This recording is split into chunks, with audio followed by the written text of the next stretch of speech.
Bom, você tem que levar em consideração o seguinte: vamos partir de um exemplo bíblico.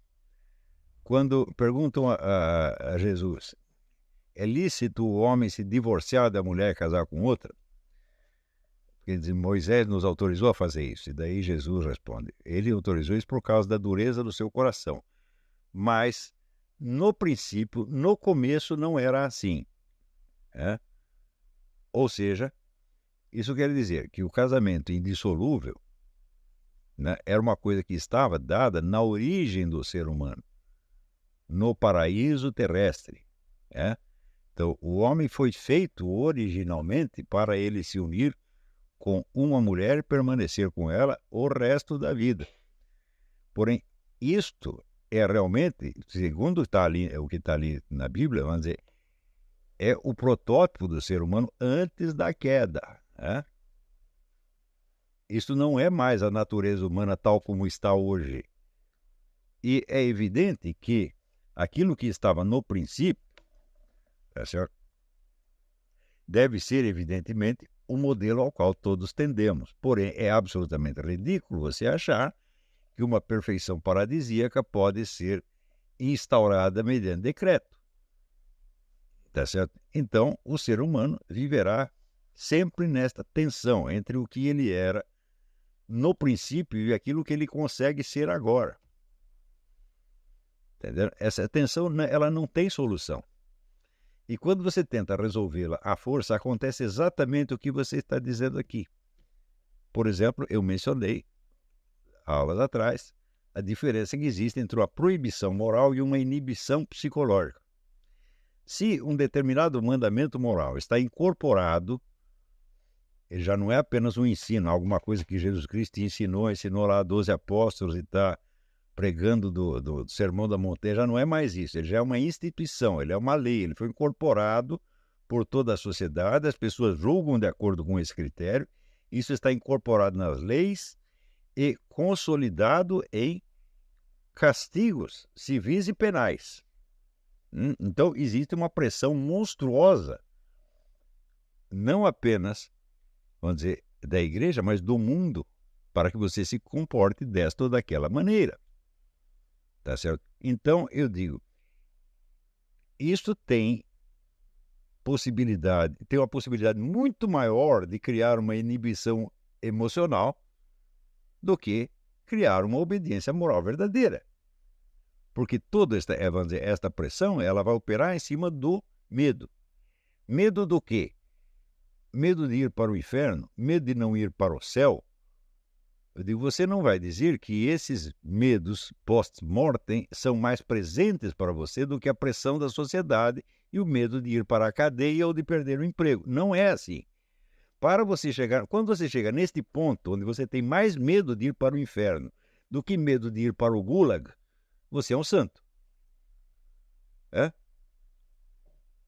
Portanto, você está obedecendo não a Deus, mas ao mundo. E, no entanto, aquilo que o mundo está lhe impondo corresponde no seu conteúdo àquilo que o próprio Deus quer de você. Então, você tem uma contradição entre o conteúdo do mandamento e os meios reais, meios efetivos da sua execução na sociedade humana e na vida humana. Tá entendendo? Essa contradição não é solúvel, nós vivemos dentro dela. Então, isto quer dizer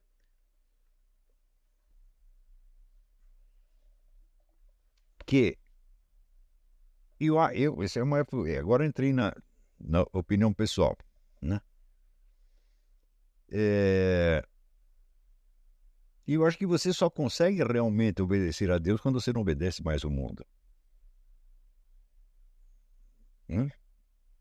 Enquanto você está obedecendo o Código Penal, o Código Civil, os tribunais, o falatório da vizinhança, etc., etc., você não está obedecendo a Deus, ainda que o conteúdo do mandamento imposto seja o mesmo.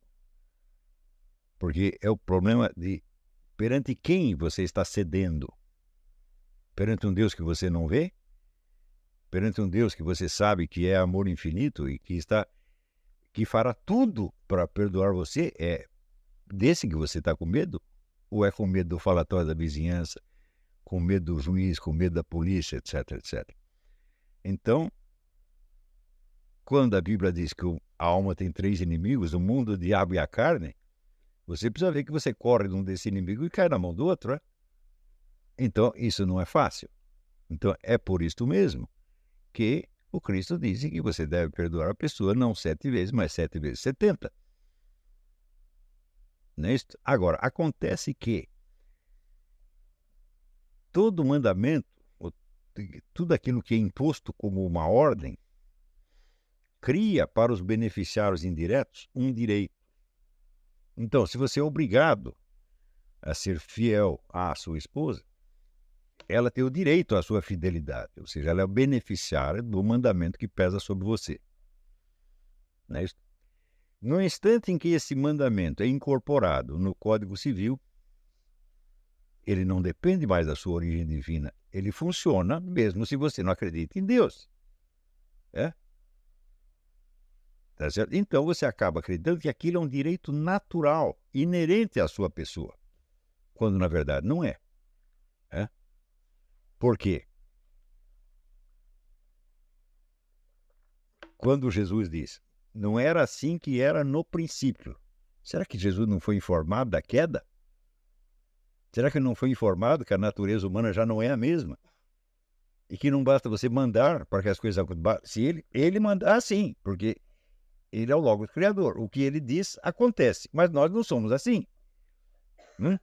Às vezes dá uma ordem para o seu cachorro, ele não obedece. Quanto mais as outras pessoas. E quanto mais a natureza das coisas. Tá certo? Então você precisa ver o seguinte, esta vida é um trajeto no meio da contradição, da tensão e da dificuldade. Essa é a nossa natureza, tá certo? E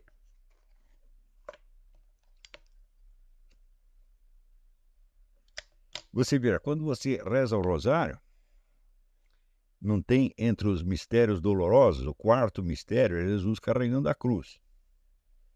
E isso aí é para você cultivar a virtude da paciência. Paciência para quê? Paciência com tudo? Não, claro que não.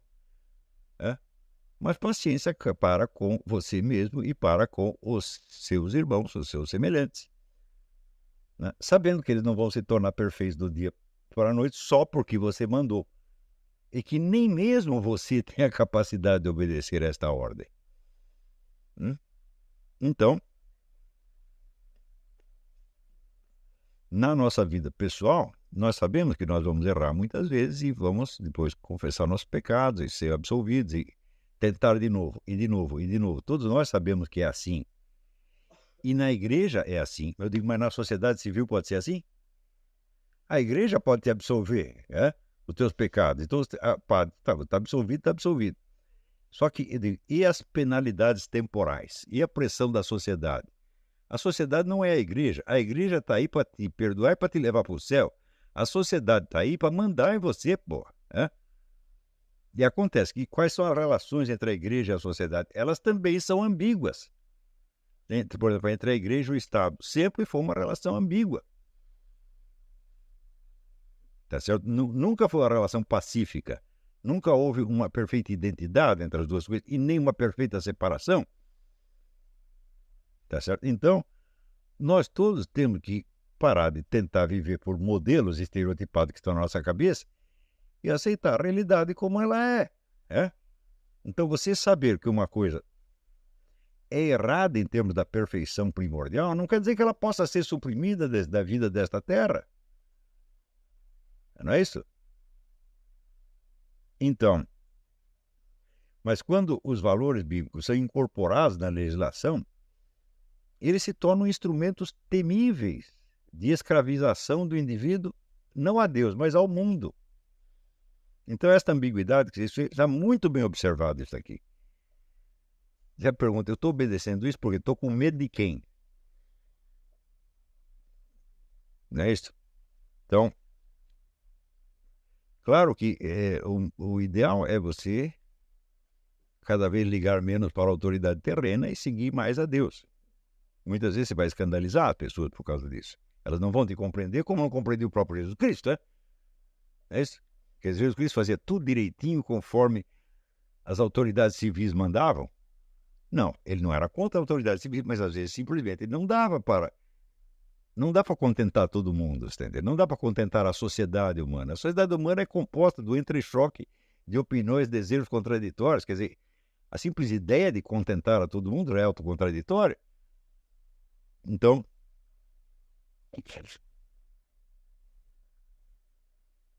veja, se o que inspira você a estudar filosofia é o desejo de encontrar fórmulas, né, definitivas que apaziguem todas as perguntas, então você é o Bertrand Russell. Então, nós aqui, nós vivemos na contradição. Nós não somos tão coerentes assim. Nós somos coerentes com a estrutura da realidade. A estrutura da realidade tem lá o seu elemento de incoerência. Tá certo? Por onde, vamos dizer, por assim dizer, o absurdo penetra no mundo, né? Então, nós não podemos suprimir o absurdo. Isso seria mais absurdo ainda.